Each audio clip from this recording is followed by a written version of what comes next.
আসসালামু আলাইকুম everyone, any notice today YouTube চ্যানেলের পক্ষ থেকে সকলকে জানাচ্ছি শুভেচ্ছা। আশা করি সকলে ভালো আছেন। তো আজকের ভিডিওতে জাতীয় বিশ্ববিদ্যালয় 15ই জুলাই 2024-এ প্রকাশিত নোটিশগুলো নিয়ে আলোচনা করব। তো অবশ্যই ভিডিওটি না টেনে সম্পূর্ণ ভিডিওটি দেখবেন। মূল ভিডিওটি শুরু করার আগে সবার কাছে ছোট্ট একটা রিকোয়েস্ট, যারা এখনও চ্যানেলটি সাবস্ক্রাইব করেনি তারা অবশ্যই চ্যানেলটি সাবস্ক্রাইব করে আমাদের সাথেই থাকবেন, আর যারা অলরেডি সাবস্ক্রাইব করেছেন তাদেরকে অসংখ্য ধন্যবাদ। তাহলে চলুন মূল ভিডিওটি শুরু করা যাক। তো জাতীয় বিশ্ববিদ্যালয়ে জুলাই 15, 2024-এ যে নোটিশগুলো প্রকাশিত হয়েছে তার প্রথমটি হচ্ছে 2022 সালের অনার্স চতুর্থ বর্ষের ব্যবহারিক ও মৌখিক পরীক্ষার সংশোধিত কেন্দ্র তালিকা সংক্রান্ত বিজ্ঞপ্তি। এরপরে আছে 2022 সালের অনার্স চতুর্থ বর্ষের ব্যবহারিক ও মৌখিক পরীক্ষার সংশোধিত কেন্দ্র তালিকা।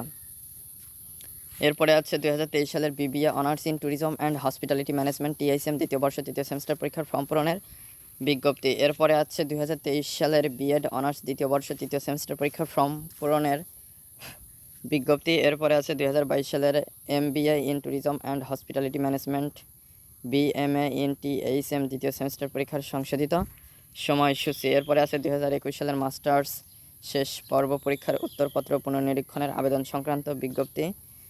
তো এরপরে জুলাই 14, 2024-এর নোটিশগুলো রয়েছে। তো জুলাই 15, 2024-এ যে নোটিশগুলো প্রকাশিত হয়েছে সেগুলো আপনাদের সাথে শেয়ার করলাম। তো এর মধ্যে থেকে যেটা আপনাদের জন্য গুরুত্বপূর্ণ বিস্তারিত দেখে নিতে পারেন। তো আশা করি মূল বিষয়টা বুঝতে পেরেছেন। তো আজকের ভিডিওটি এ পর্যন্ত। ভিডিও সংক্রান্ত কোনো মতামত থাকলে অবশ্যই কমেন্ট করে জানাবেন, আর যারা চ্যানেলটিতে নতুন এবং যারা এখনও চ্যানেলটি সাবস্ক্রাইব করেনি তারা অবশ্যই চ্যানেলটি সাবস্ক্রাইব করে আমাদের সাথেই থাকবেন। ধন্যবাদ সবাইকে।